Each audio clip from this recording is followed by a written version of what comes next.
dis-moi.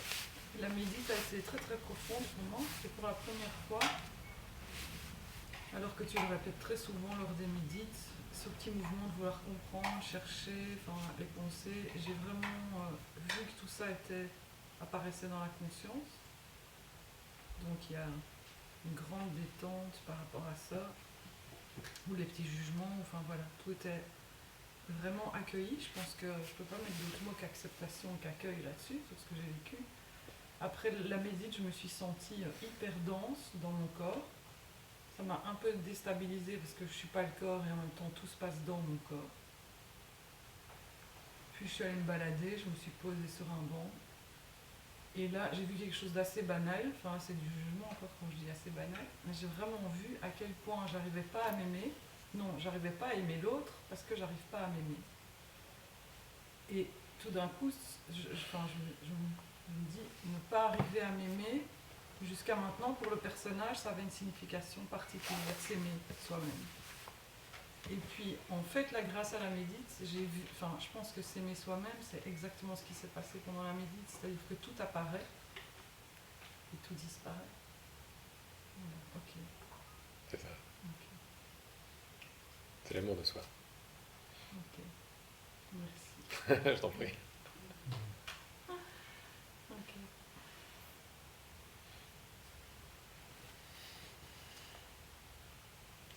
Ça me fait penser à ta question de ce matin.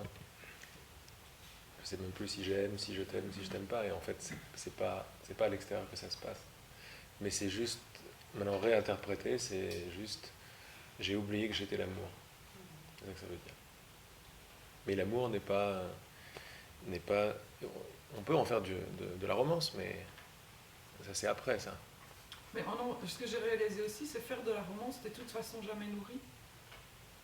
Tu penses que tu vas être aimé de l'extérieur, mais ça n'arrive jamais. Non, c'est pas vrai, c'est une blague. Ouais. Non, ça n'arrive jamais, mais ça, là je parle de mon expérience de personnage. Enfin, voilà, tu peux encore attendre 15 ans de te sentir aimé. Par l'extérieur, ça n'arrive pas. 17 ans, 18 ans. 20 ans. Tu sais pourquoi tu peux pas être aimé de l'extérieur? Ben, ce qui me vient, c'est je suis amour. L'amour, ça me soi-même. Enfin, l'amour Et puis il n'y a pas d'extérieur non plus. en plus. Donc vous cherchez où? Il n'y a pas.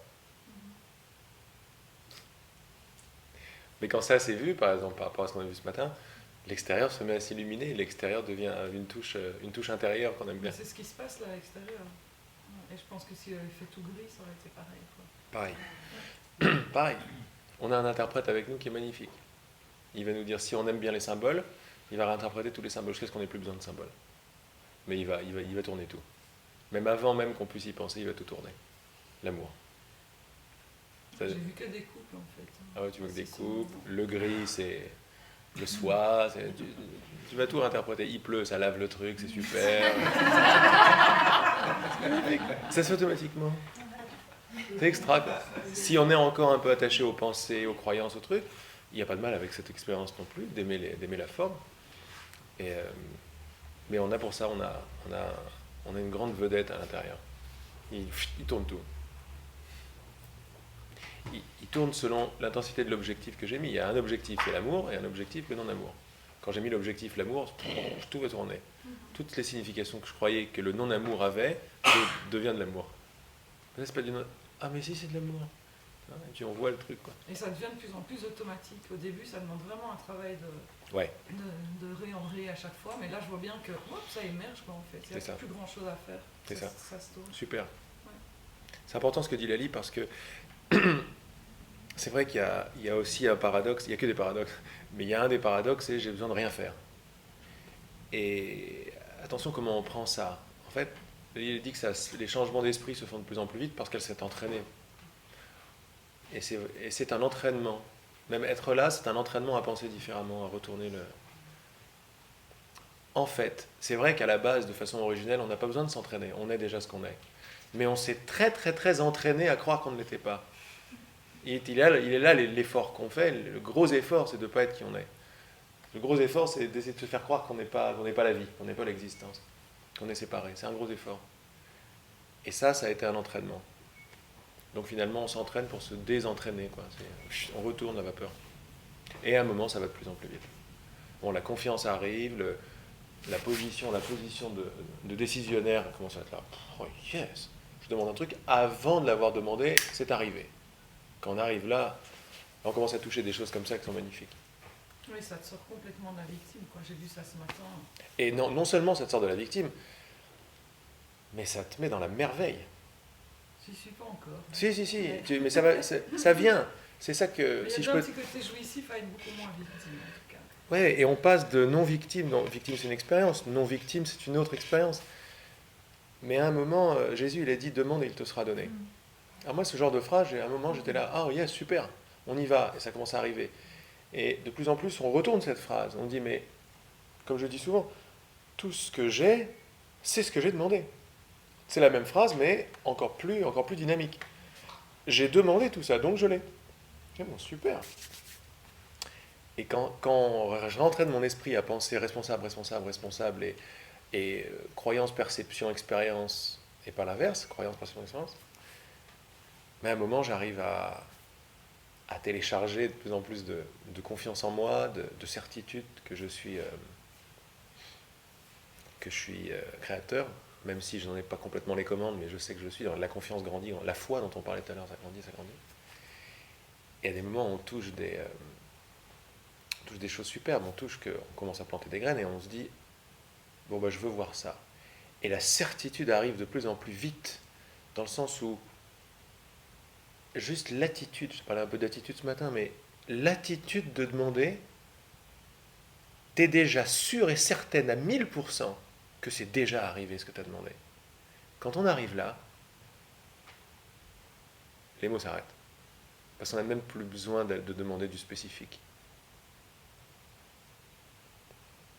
On a de la gratitude pour la gratitude. Mais je ne demande pas du spécifique, jamais. En fait. Je sais, mais on peut. Mais il n'y a pas de mal à demander du spécifique. À un certain moment, il y a un mouvement d'auto-gratitude. La gratitude est très forte. C'est merci, quoi. C'est déjà là, c'est magnifique. C'est ce que j'ai demandé, c'est énorme, quoi.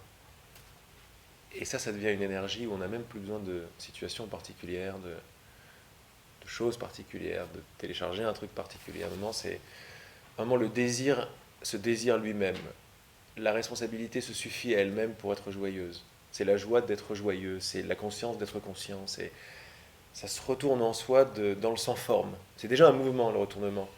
Mais je te parle souvent du sans-forme parce que la vibration est sans forme. C'est déjà une forme, en fait, mais tu es tellement à la cause, qui est tellement avant les formes, qui est tellement à la cause de toutes les formes, que tu vois que tu n'as plus besoin t'as plus besoin de la forme. Et comme tu n'as plus besoin de la forme, tu es dans un total détachement, dans une totale gratitude par rapport à la forme, parce que tu as compris que c'était la cause, que toutes les formes qui arrivent sont de la célébration, quoi. Parce que tu n'en as pas besoin. Quand je veux quelque chose parce que j'en ai besoin, hop, je déclare un petit manque. Quand de plus en plus j'ai confiance en ma plénitude, tout ce qui arrive pour me confirmer, parce que tout confirme, c'est pas mal de regarder les confirmations. Tout confirme immédiatement, sentant que j'ai besoin de rien. Tout est cadeau, quoi. Tout est surplus. C'est oh merci, oh c'est cool, oh merci. C'est à ça qu'on va arriver. Avant même de demander, t'as reçu. En fait, c'est comme ça que ça se passe, la création, parce que dans le temps, ça met du temps de demander, en fait, c'est déjà arrivé.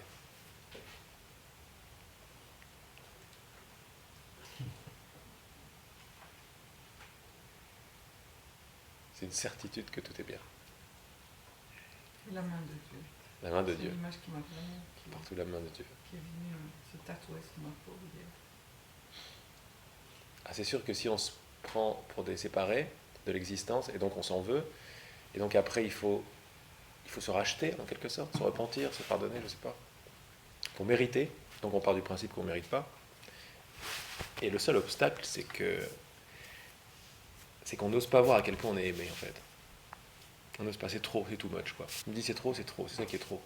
Mais c'est pas possible, mais je pensais pas mériter autant d'amour, en fait. Et c'est ça qui va encore me délayer, jusqu'à ce que le mot mériter ne veuille plus rien dire. C'est encore une signification à mériter, ça parle de quelqu'un qui reçoit quelque chose. À un moment, les mots se taisent, parce que Tout ce que tu peux dire, c'est que donner et recevoir sont une et même chose.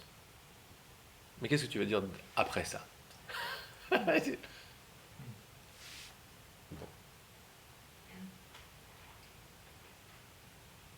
le bout du lâcher prise là. Ouais. Mais ne vois pas le bout du lâcher prise une fois que tu lâches prise. Vois le bout du lâcher prise comme de là où tu es maintenant. Parce que c'est là, c'est immédiat. Le bout du lâcher prise, il est tout de suite. En réalité, il est ce qui entend mes paroles maintenant. Le bout du lâcher prise entend mes paroles maintenant.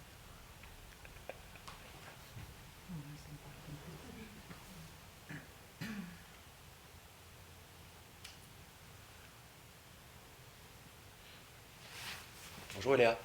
Bonjour, Ça va? ça va. Cool. Merci.